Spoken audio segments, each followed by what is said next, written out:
want to thank you all for coming out. This session right here is our leadership workshop for the spring 2014 semester.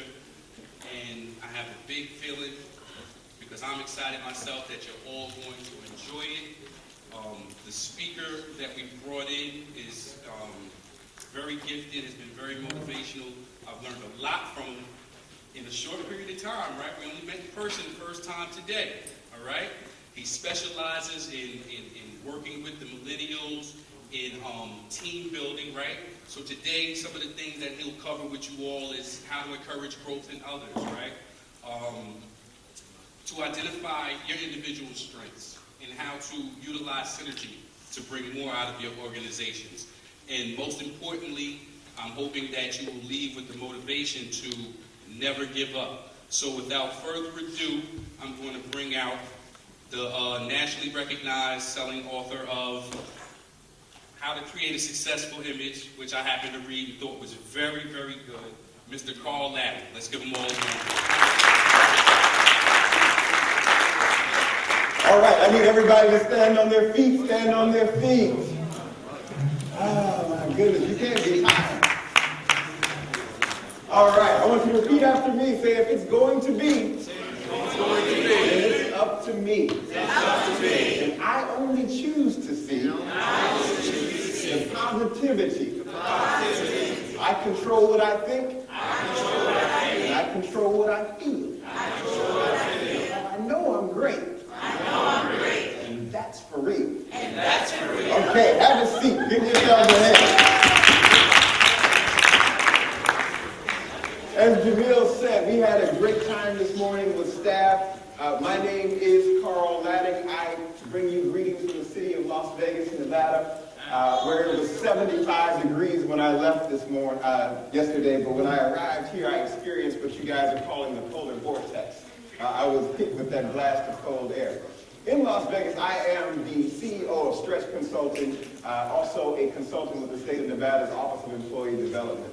And part of what we do is go into organizations, for-profit, non-profit, as well as colleges, to be able to find out what it's going to take to help some of their organizations close different gaps that they have. Also to be able to give them the tools, techniques, and strategies to be able to do more, go further than they ever thought that they were going to be able to do before. Now, since we've been doing that, the thing that we have come to understand is, though they listen to the classes and to the information that we have to give, what they say to me overall, overwhelmingly, is that, Carl, all that sounds great, but what do we do with these millennials? Right. If you are over 15 years old and under 35, you fit into what's called the millennial generation. What they say about millennials, they say that these guys just don't seem to listen. They don't do like we used to do. They don't understand that you have to pay your dues, that you have to do what you got to do until you get to do what you want to do. Well, the thing about millennials is that you guys are the first generation to be able to access information or circles of influence without an authority figure. See, generations before, they had to have a teacher or an authority figure to lead them in. And so they kind of had to kiss up to them in order to get them to push them into the places that they wanted to go. Not with millennials. Because in your generation, you can just turn on the computer. And there's this thing called the internet, where you can learn how to do whatever it is that you want to do right there online. And what happens is with that is that when you get to the workplace, this creates a rub with baby boomers and older people who are in management and leadership, because they're expecting you to kiss up to them. They're expecting you to give them what we call deference. And so when they don't get that, they're saying, Carl, what do we do? How do we get a chance to be able to get them to buy in? And so I developed a concept that I call real. Somebody say real. Real. That if you're going to deal with millennials, you got to be real with them. And so when we say real, real is an acronym. It stands, the R is for relate. Somebody say relate. Relate. Yeah, if you can't relate to me or relate with me, then I'm not going to open up myself to you to allow you to instruct me in anything.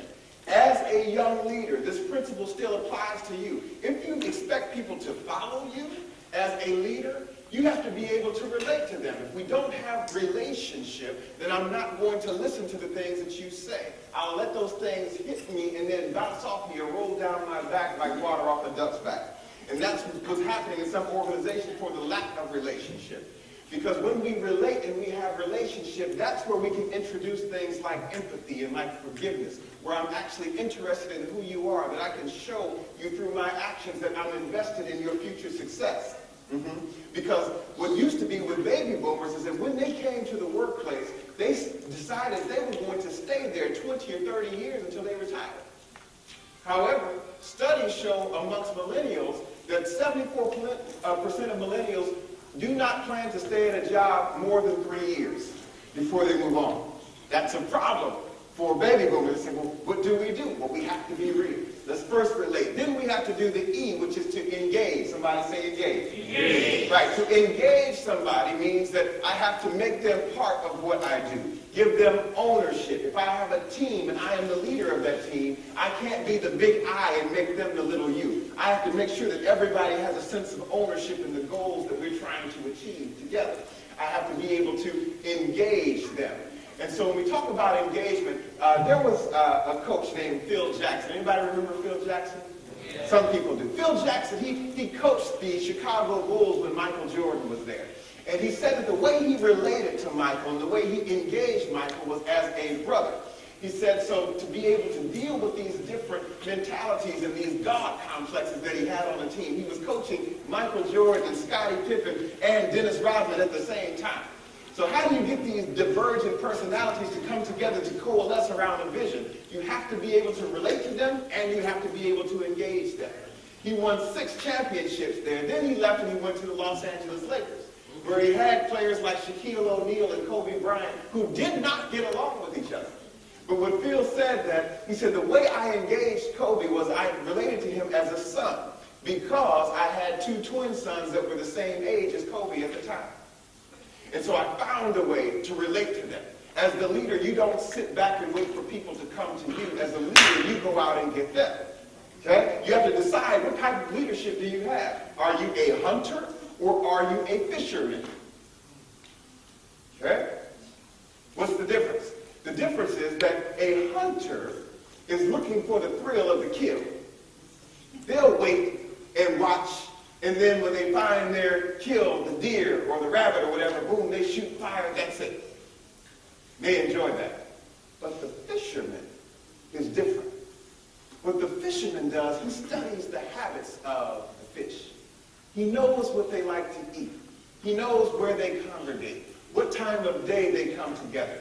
He understands what he's going to have to do to draw them in and to pull them in. And he makes adjustments in his own life and in his own mind to be able to curry their favor so that he's able to catch and bring in these fish. So are you a hunter or are you a fisherman? It's better to be the fisherman or the fisher person to be able to get more people on your team. Are we together? Yes, we are. Good. So the A in real is for accept. Somebody say accept. We live in a time now like never before when you must be more accepting of other individuals, both strengths as well as their flaws. We have reached what we call a tipping point in society where what used to be black and what used to be white is different. Now everything is gray. It depends on how we interpret it. So we have to be able to accept people for who they are, what they bring, and what we have to keep in mind is, can they do the job? Can they fit into our team where we need somebody to fill in, to be able to get us to our organizational mission? Okay? To accept. I was speaking with an individual, he happened to be a pastor. And he said, Carl, I'm dealing with these millennials and I don't know what to do. They don't respect the word. I said, what do you mean they don't respect the word? He said, they want to look at the Bible on their cell phones.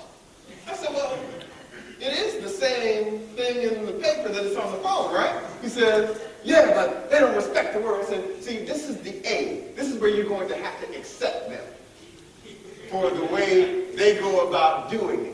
Just because it's different doesn't make it wrong. Okay? As a leader, I'm not imposing or dominating my team, telling them that they have to do it my way. No. Because the more people we have, the more skill sets, talents, people that are from different places who have different experiences that can add to what it is that we're trying to accomplish. The A.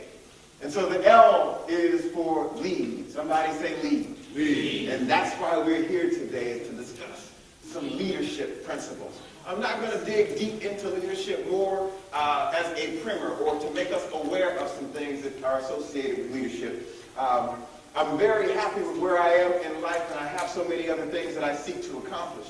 However, many people ask me, they say, wow, well, Carl, maybe you can do that because you have it all together. I said, well, you may see glory, but you don't know the story. Okay? I said, because in 1994, I'm standing in the kitchen of my mother's house, and my mother comes to me. I'm a senior in high school. She comes to me and says, Carl, where are you going to college? I said, oh, I'm not going. And she said, come a little closer. Let me ask you again. She says, Carl, where are you going to college? And I said, I'm not going. Right? At that time, she slapped me in the back of the head. She started to teach me about the hours that she spent in labor with me and what she was doing to keep a roof over my head and food in my stomach and clothes on my back. She called me every name in the book that day except a child of God. And by the time it was over, I knew one thing. I'm going to college. And so after I figured that out, after that conversation, that was in May. In June, I enrolled in one college, California State University at Fullerton. I was accepted in July, and I began school in August. When I got there, because my parents have been so strict, and everything was about do it our way, do it our way, do it our way, that when I got there, I experienced something that I had never experienced before in my life. It was something called freedom. Now, the thing about freedom is there's a such thing as being too free. Because where I was at California State University at Fullerton was only about 20 minutes from Long Beach State, was 20 minutes from UC Irvine, was 20 minutes from Cal Poly Pomona, was 45 minutes from UCLA, USC, Cal State Dominguez. What am I saying? We were partying, y'all. Right? Party, the phrase used to be party like it was 1999, but now that's passé. And so what happens is I walked back into my dorm one day, and one of my suite mates says to me, and said, Carl, when do you study? We never see you study. I said, oh, because the teachers, they haven't signed any homework. He said, well, have you looked at your syllabus? I said, what is that? Right? He said, you know, the thing that gives you your information in terms of the classes, the books, the chapters you have to read. I go and check. I'm 20 chapters of reading behind in all my classes. Midterms the next week, I'm on academic probation. A semester later, I still don't get off academic probation. I get a letter from the business school at Cal State Fullerton that says, Carl, you have been dropped from our program. You're kicked out. You have to go now. And so that was not only a shock because nobody had been that stern with me that far up to that point in my life. But what I was more concerned with was I have to go back and talk to that lady that beat me up in the kitchen that day. Right? And talk to her about it. I thought when I showed her the letter that she was just going to get apoplectic. Instead, she says, no, I understand. College might not be for you.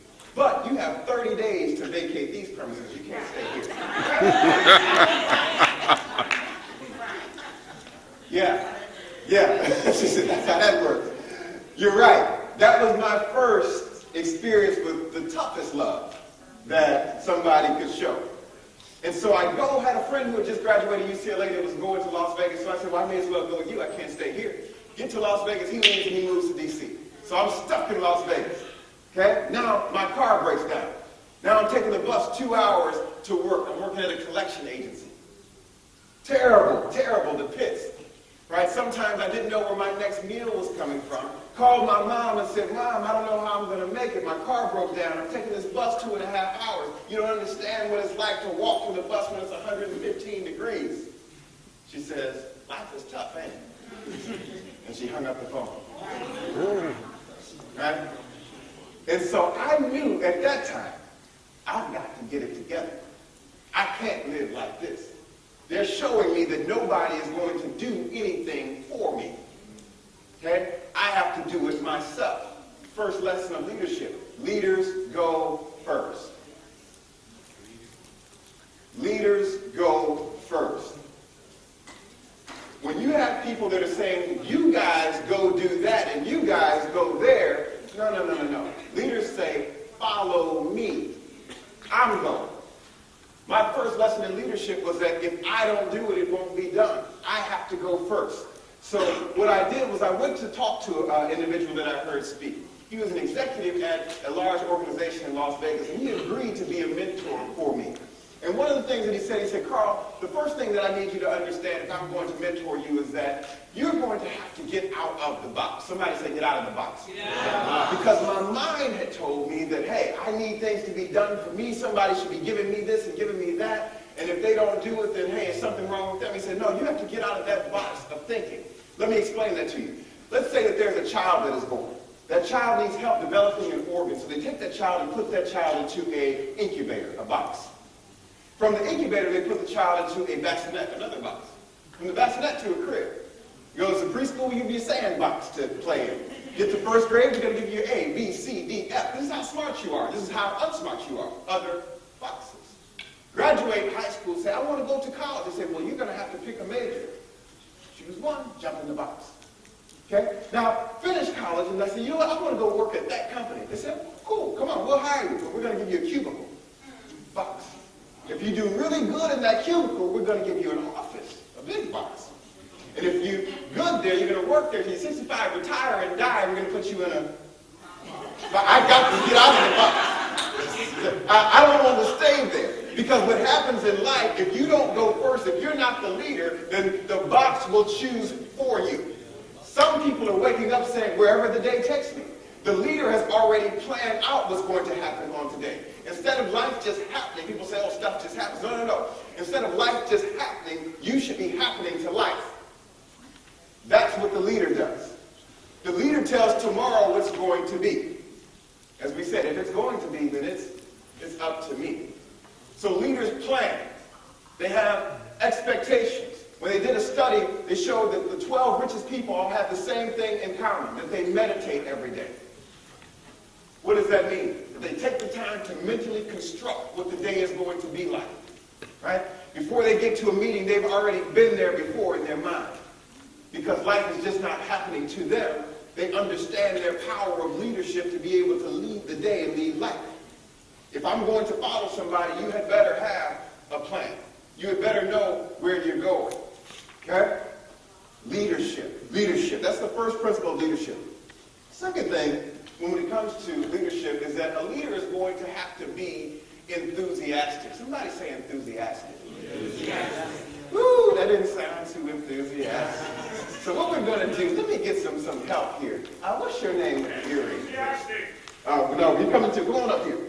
Come on, give me some help. You want to help me, please? Come on up here. Good, good, good. I need 2, 3 more. Come on up here. Come on up. Come on up. Okay? So when it comes to being an enthusiastic leader, we don't have that. Oh, yeah, we have some ladies. Good.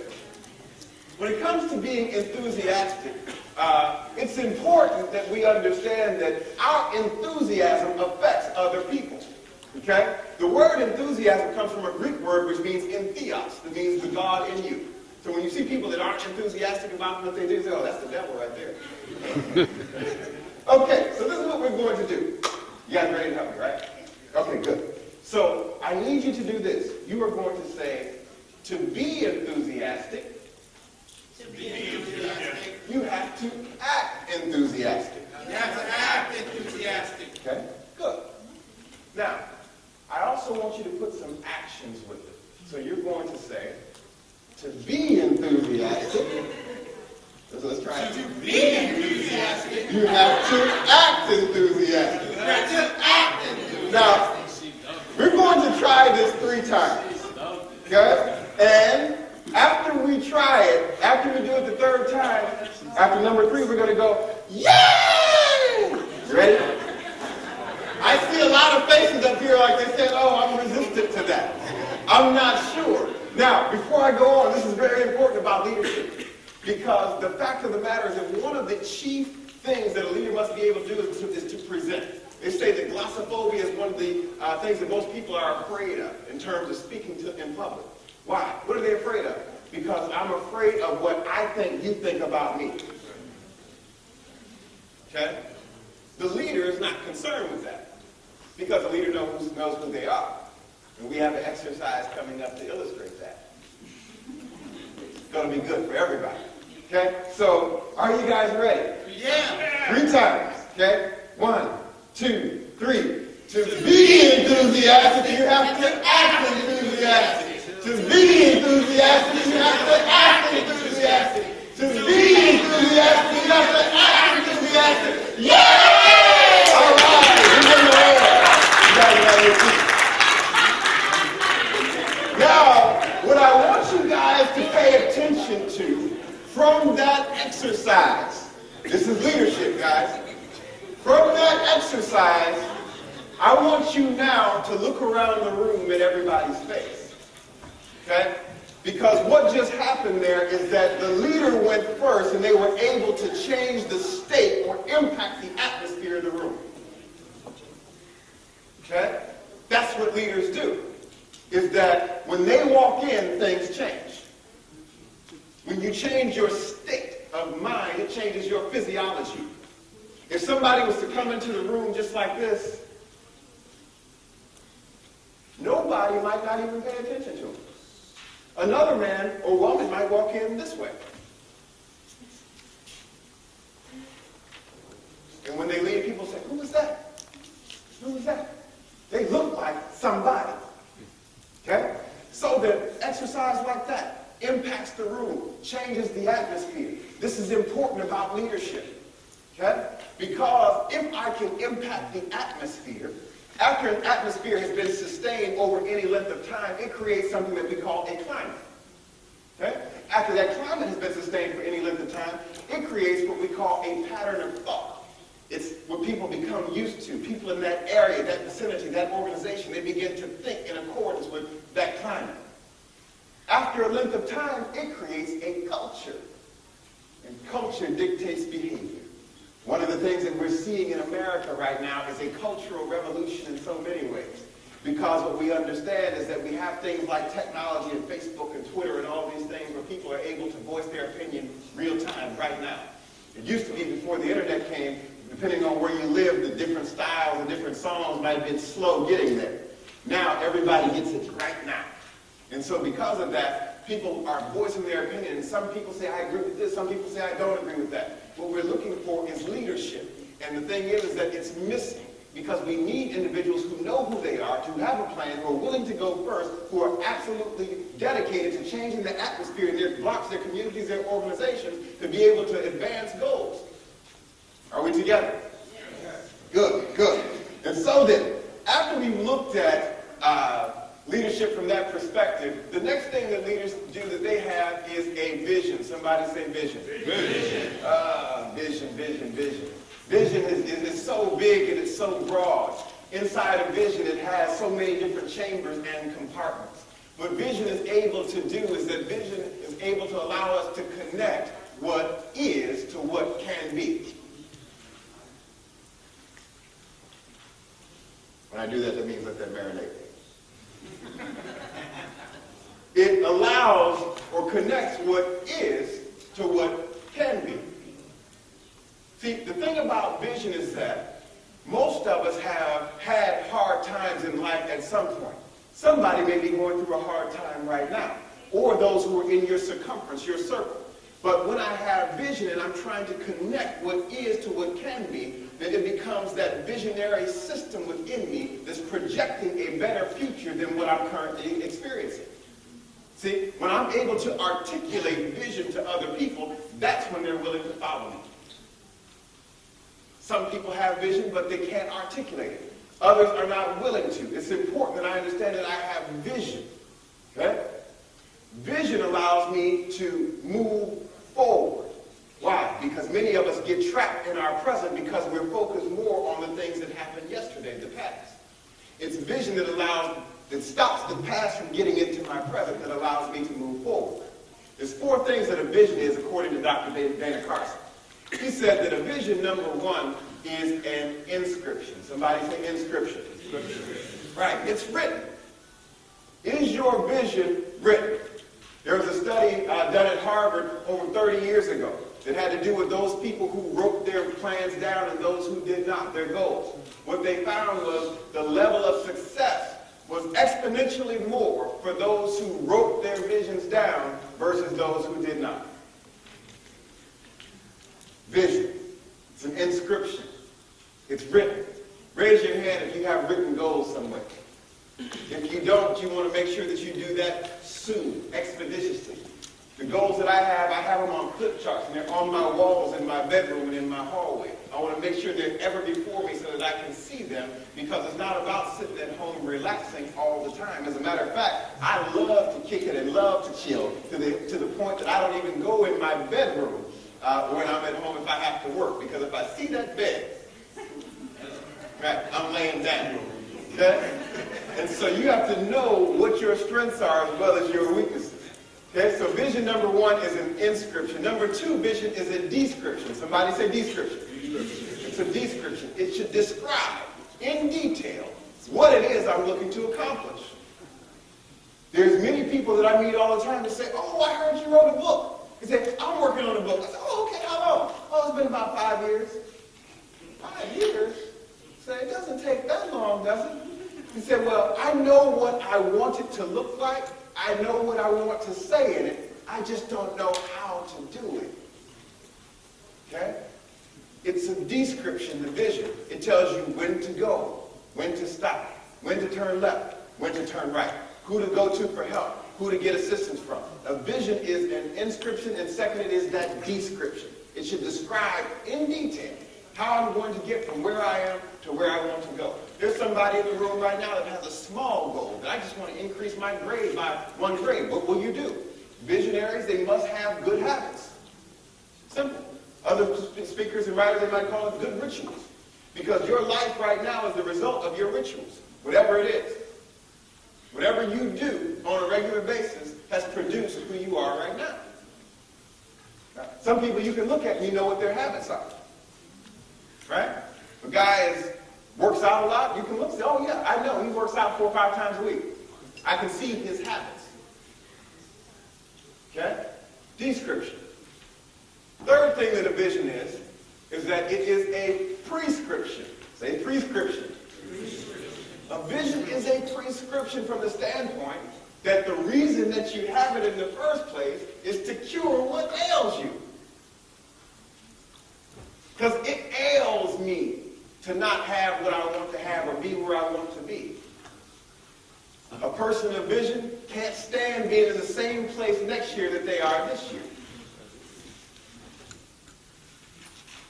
Right? So it's a prescription. When I go to the doctor, if I have a problem, what do? Write you a prescription to take care of that. So it's a prescription.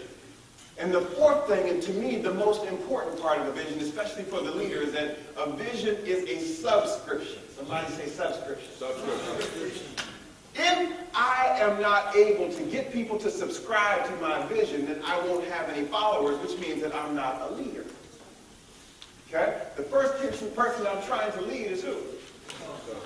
It's me. The question is, have you subscribed to your own vision?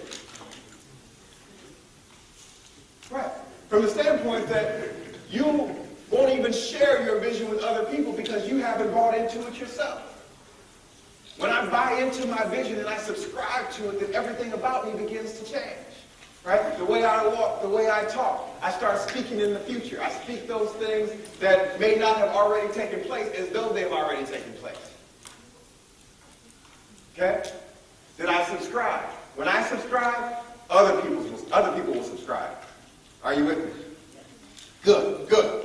So then, once we understand this about having vision, the next thing that we have to know is that we have to be focused or focus on that vision. Focus has everything to do with what it is that I can see. Okay? There was a woman. This woman, she swam from Catalina Island to the California coast. The first time she tried to do it, she didn't make it. Why didn't she make it? Somebody said she didn't train. Somebody said jellyfish. She didn't train. No, she had trained. She was ready. You just don't jump in the Pacific like that without being ready. The problem was that it was foggy that night, and she couldn't see. And so she felt a jellyfish or something like that. She said, hey, guys, get me out. What? No, get me out. When they told her that you only had 1 mile left, it almost crushed her. So she went back 2 weeks later and was able to do it the whole trip. So we see that it's important to be able to see and have the focus that I need on my vision to make things happen. Okay? Because the truth of the matter is, let's try this. What's your name with the boat? Victoria. I need you to come up here and grab the kichi-kichi. Pardon? You can't get it? What's your name? Abby? Yeah. Can you get it? It's just like a kachi-kachi. You can't get it either? Okay. What's your name? Flex. Can you point to the bottle of water on the table? Interesting.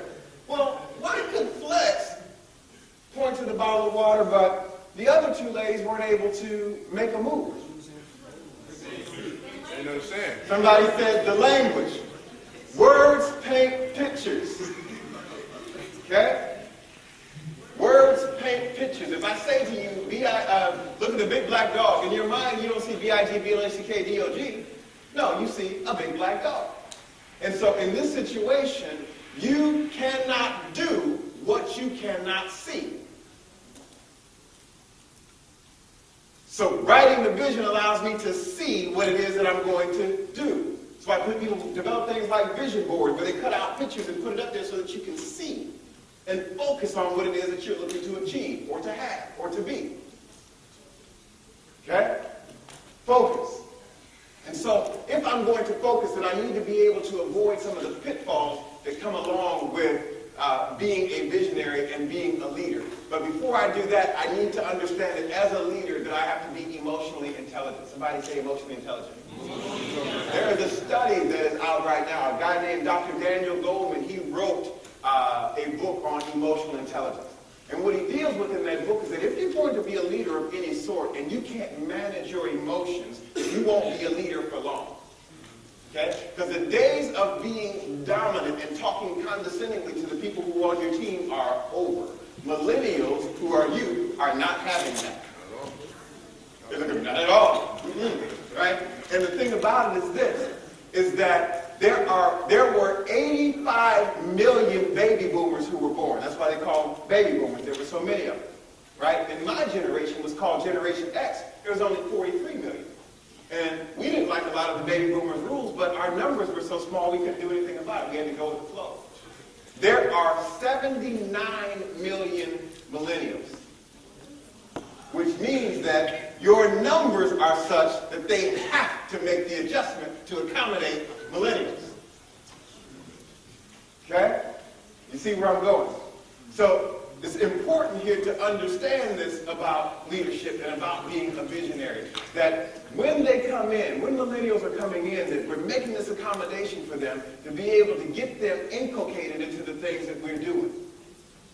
As the visionary, as the leader, I don't want to fall into any of the pitfalls that come along with being that. And so I have to be self-aware and emotionally intelligent. And so we have organizations that are more flat and less hierarchical.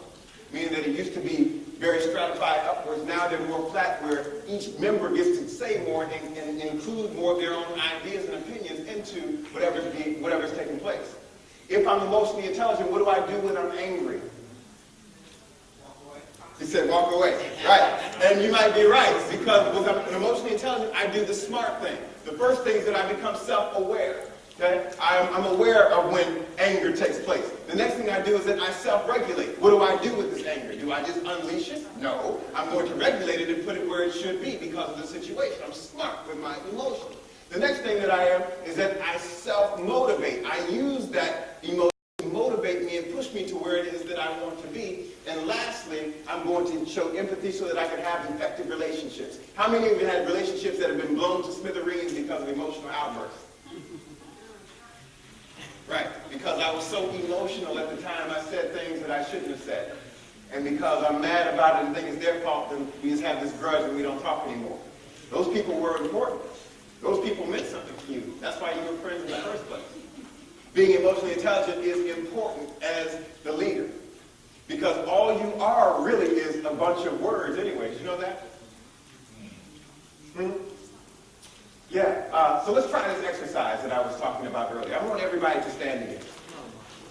Oh my goodness. How much time is that? Now, I want you to face the person who is standing next to you. Yeah. Face that person. Now, watch this. Okay? I want you to get closer. Oh, chill. Okay? Now, I beg of you, I plead, I beseech you, get a little bit closer. Now, here we go. Here we go. This is important, especially for your generation. Because when I speak to leaders and managers, when I speak to directors, those who are hiring people of your generation that are coming into the workplace, you know what they say about millennials? They have bad social skills. They say, hey, because of the text messaging and the internet and all that kind of stuff, they don't go outside and play anymore. They just sit in the house and play video games. They have bad social skills. That's what they say. Okay? Watch this. Now that you're facing your partner, I want you, the name of this game is you're going to look into their eyes. Now, listen. You are only going to do this for 30 seconds, just 30 seconds. Okay? If you laugh, talk, snicker, then exercise is over. We start over because we're all a team. Are you ready? All right. 1, 2, 3. Let's start. All right, we have some laughter. Let's stop. Motivate me and push me to where it is that I want to be. And lastly, I'm going to show empathy so that I can have effective relationships. How many of you had relationships that have been blown to smithereens because of emotional outbursts? Right, because I was so emotional at the time I said things that I shouldn't have said. And because I'm mad about it and think it's their fault, then we just have this grudge and we don't talk anymore. Those people were important. Those people meant something to you. That's why you were friends in the first place. Being emotionally intelligent is important as the leader. Because all you are really is a bunch of words anyway. Did you know that? So let's try this exercise that I was talking about earlier. I want everybody to stand again. Oh my goodness. How much time is that? Now, I want you to face the person who is standing next to you.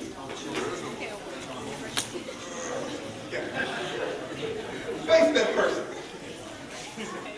Now, watch this. Okay?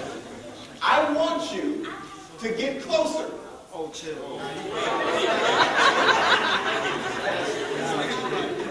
Okay? Now, I beg of you, I plead, I beseech you, get a little bit closer. Now, here we go.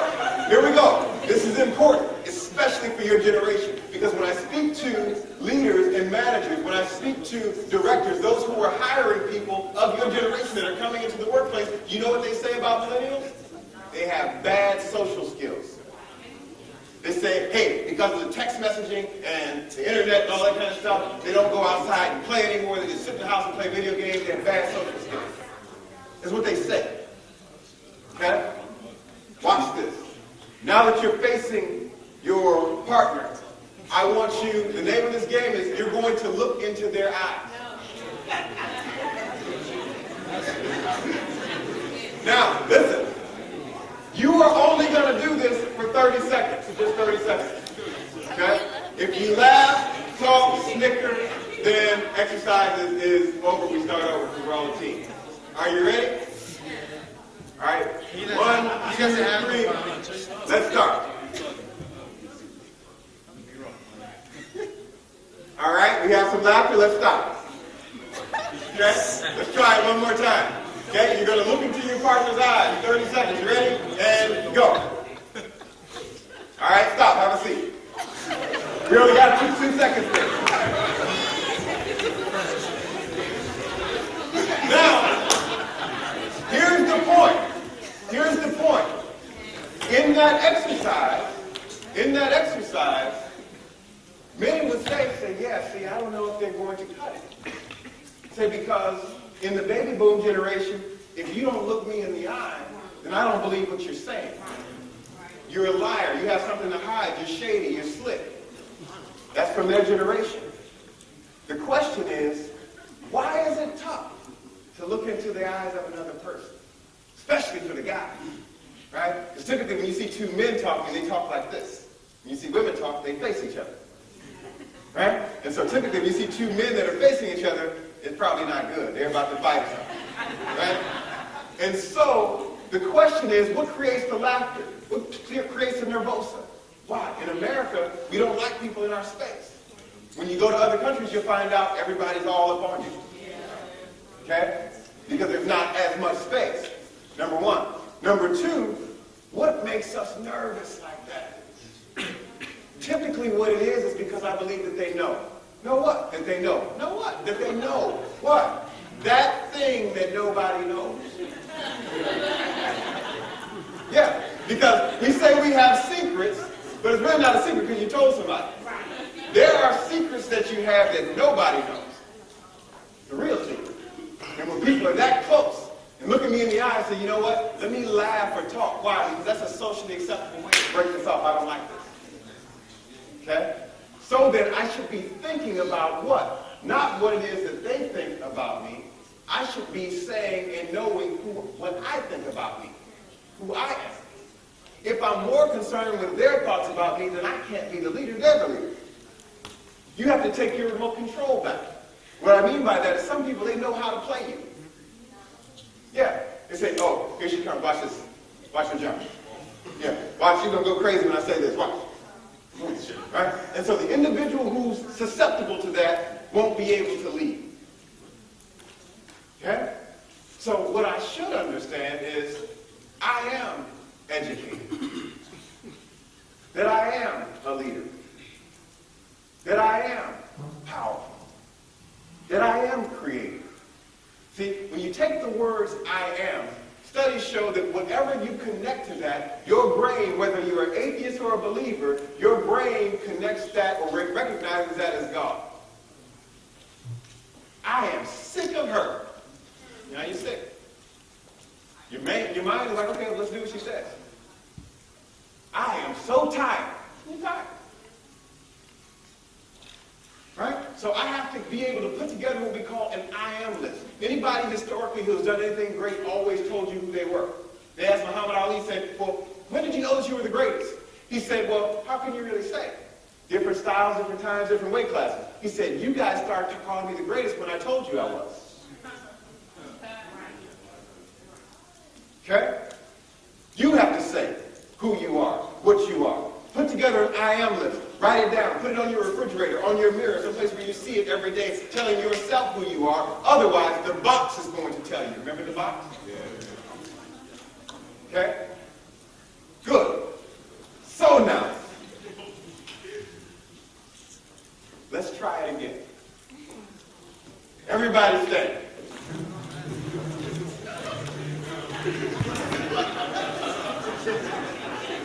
But this time, all you need to do is listen to me. Okay? Face your partners. Deep breath.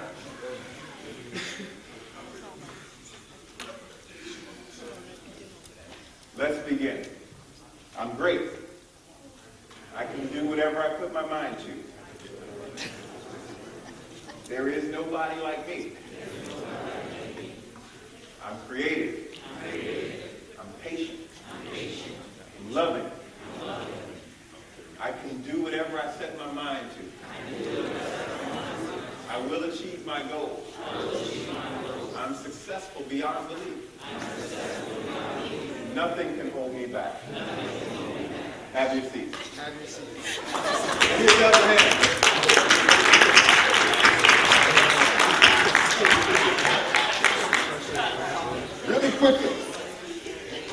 Really quickly, the pitfalls to being an effective leader are four.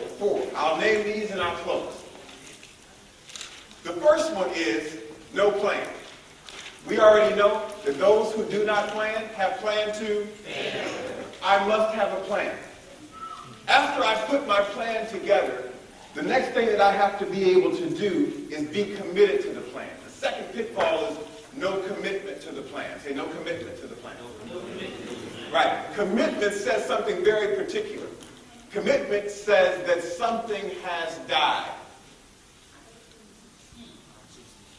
When I commit, something else has died.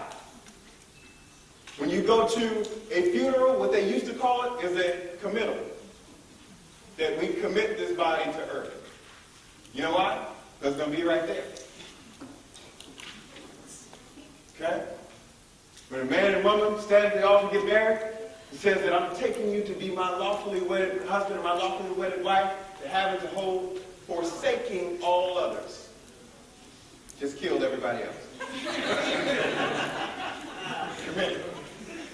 Okay? So to be committed, right, is important. Are you committed to the plan? Will you sell out to it? Okay? Because to be committed is made up of two things. The first thing is sacrifice. Somebody say sacrifice. Sacrifice. Right? We all know that what sacrifice means is I'm going to give up something of value to me now so that I can receive something greater later. Okay? Some of us understand right now and we know well what it is we need to sacrifice, yet we're not willing to do it. You have to ask yourself why. I don't have that answer. Because if you believe what you're going to get later is greater, then it's worth it.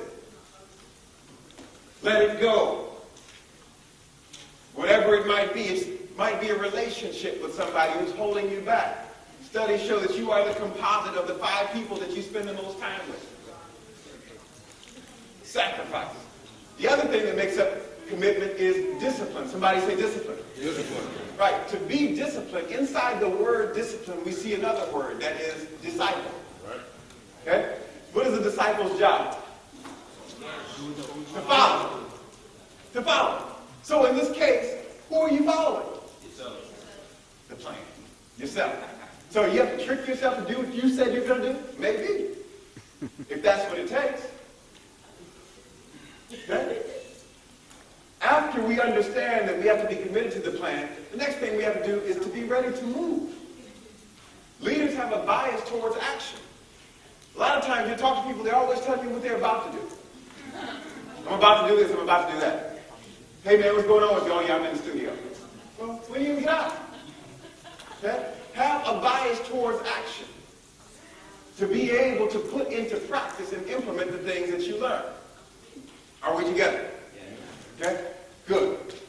So then, I need 2 volunteers. Oh, come on up, sir. Come on up, sir. Good.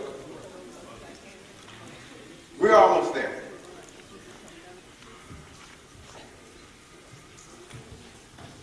Good. What's your name? Mama. Nice to meet you, sir. What's your name? Sir. Seth. Good. Okay, so as a leader who understands the pitfalls, I don't have to be insecure about myself. Typically when we have situations where we have arguments and people are getting defensive, it's because they don't feel safe and they're insecure. Where they're treating life as though it's a zero-sum game, that they're not going to, somebody has to lose so that I can win. Okay? That's a problem.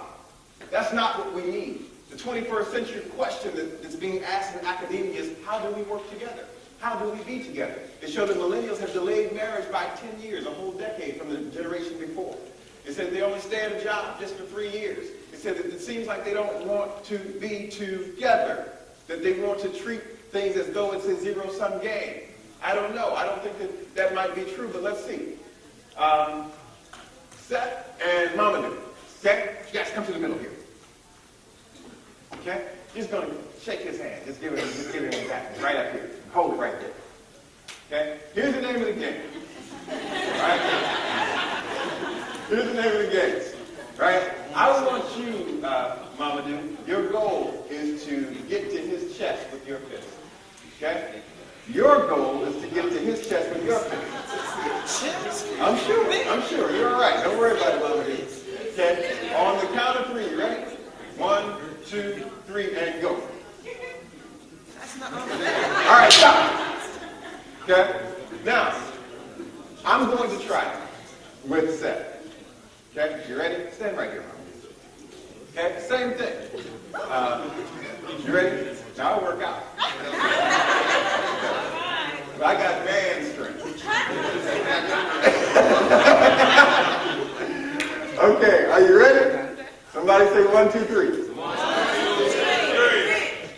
3. This is it. You get it. So, thank you, Seth. Yeah, thank you, Mama. So the goal is for my fist to get to his chest, his fist to get to mine. Instead of pushing against each other, where only one of us could win, I can hug him and we can both win. Right? And so a lot of times that's what we need, is to be able to embrace first ourselves, then those who are on our teams. This is not a zero-sum game. What we see is that in this generation we have all the tools that we need. We have the technology. We have the smart people. It's just about bringing it together. That's the thing about confusion. When we talk about confusion, all the pieces are there, it's just not in the right order. And by embracing other people's psychology and the things that other people are bringing to the table, then we can put things into the right order, and that's when we'll see great achievement. Are you with me? Good. Last thing. It's important as a leader to be what we call importunate. Okay? A concept called importunity. Importunity says that if I have to go to 10 doors to sell, and the first 9 tell me no, when I get to the 10th, I should have the same level of sagacity and energy at the 10th door that I had at the first. What tends to happen is that if something doesn't work out for us right off the bat, we say, oh, well, maybe it's not for me. Maybe I should go do something else. And so we continue to spin our wheels and try all these different things, spreading ourselves thin. And when you spread yourself thin, you're not able to focus on anything and make real things happen. When I was growing up, there was a thing we used to do with a magnifying glass. We used to burn ants and stuff. Okay? And the thing is, which was interesting, is that if you held the magnifying glass in the same spot long enough, it took the rays of the sun and it concentrated it and made it white hot. But if you moved it around, there was no heat. And so the thing about us being able to focus and lock in is that the longer we're able, if we have that sense of importunity, then we'll be able to become white hot in what it is that we do, where we can specialize. Does that mean that you have to know exactly what it is that you're going to do for the rest of your life right now? No. But it does mean whatever I put my hands to, I'm going to do it with all of my might. Because as I do it, I'm going to have what we call an accident with my purpose. Okay? An accident. The further I go, the better I become. Then I begin to develop relationships. I become noticed. People see me, and I have that sense of importunity that I will not stop and I will not fail. Okay? Where I got this concept of importunity, I was at a expo, and we had a booth. And there was a guy who was selling this chamois. You ever seen that? It's right, I think it was called the Superb Chamois or something that day. And when we started, the guy started telling these 2 jokes. And they were funny. They were good jokes. But after being there for about a couple hours, I was tired of those jokes. However, new people as they came, they were laughing just the same. And I said, wow, even though I'm tired of the jokes, it's new to the new people who are coming. He keeps doing the same thing each time. Each time, 10 people stop, 4 people buy. He has a system. And then he's not going to quit because he has a sense of importunity. When they asked Donald Trump, what's the one thing or the one advice that you would give to a young entrepreneur? He said, very simple, 2 words, don't quit. Right. You would think you were going to get something grandiose or something real deep. He said, no, it's really simple. Don't quit. Because enough things are going to take place to frustrate you. There's enough people that are going to frustrate you or get in your way. There are people in relationships that might not last. Understand this. That's okay. Right? Because some people have come into your life to stay. We call those pillars. Other people come into your life to lead. We call that scaffolding. Right? When a building is being built, the scaffolding comes right up next to the building. Right? It's so close that you couldn't even stand in between it. Right? However, when the building is erected, they take it away. It leaves. Okay? So it's important to know that I have to have that sense of opportunity. As Donald Trump said, I cannot quit. That I have to stay. Because by staying, I have more to gain than if I leave. That's a sense, there's something that's happening in the millennial generation, that this class, the people that are in this room are going to change. Is that sense of I'll just go. If it doesn't work for me, then I'm out. Right. They say that right now, 50% of millennials will move back home, which contributes to the fact that they leave the workplace very easily. That if they feel disrespected by a boss or coworker, they say, you know what, I'm going to give you a piece of my mind. And walk out with no job to go to. Why? Because he didn't have a mortgage, he didn't have children, or he didn't have a car payment. You see? Treat that reality in life of not having those major responsibilities as a plus, where you're able to utilize that fact to propel you into the future. Become the individual who builds relationships, who doesn't sit back and wait for it to come to you, but you go and grab it. Right? Sense of opportunity. Last thing. It's important to understand that there's a great difference between the ability to obtain and the ability to maintain. Okay? Because some people are flossing. That was a word we used to use when I was growing up. That means that they're flow showing, big six, high sign. Right? It means that they're trying to say that I got something that I really don't own or have. Big thing in LA on the weekends, guys are renting cars, and flossing. Making it look like it is what it's not. It's better to pay your dues and get the real thing versus flossing. Because it's one thing to obtain, another thing to maintain. Some of those same people, sometimes they might be rap stars, entertainers, singers, actors, reality show people. We're like, wow, I'd like to be like them. But let's check on them in a couple of years. See if they were able to maintain that. Because the law of the universe states that if you didn't earn it, you can't keep it.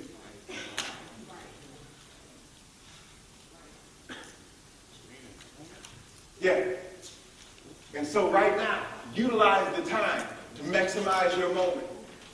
Because what happens is this. People say that I need more money. Guess what? Your value is predicated on your value to the market. Whatever you make, that's how valuable you are to the market. So what do? We need to increase our value. How do I do that? If I just go and look at my industry, if I see 10 problems or one problem that my industry is facing and read 10 books on that subject, guess what? I just became more valuable to the market. Because when they say, what are we going to do about this? I know. As a matter of fact, I got 6 solutions. Are you with me? Yes. Okay? Good. Last thing, I know I said the other thing was the last thing. This is the last time. What's your name? Yeah. Look, you hold me accountable to that. So, last thing. Do you have a mentor? Do you have a coach? You can only go as far as the coach that you currently have.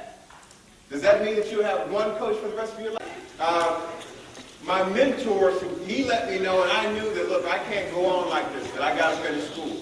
And so the reason why I still live in Las Vegas now is because I had determined that I wasn't going to go back to LA empty-handed. And so I got back into school and graduated from UNLV, University of Nevada, Las Vegas, with a 3.3.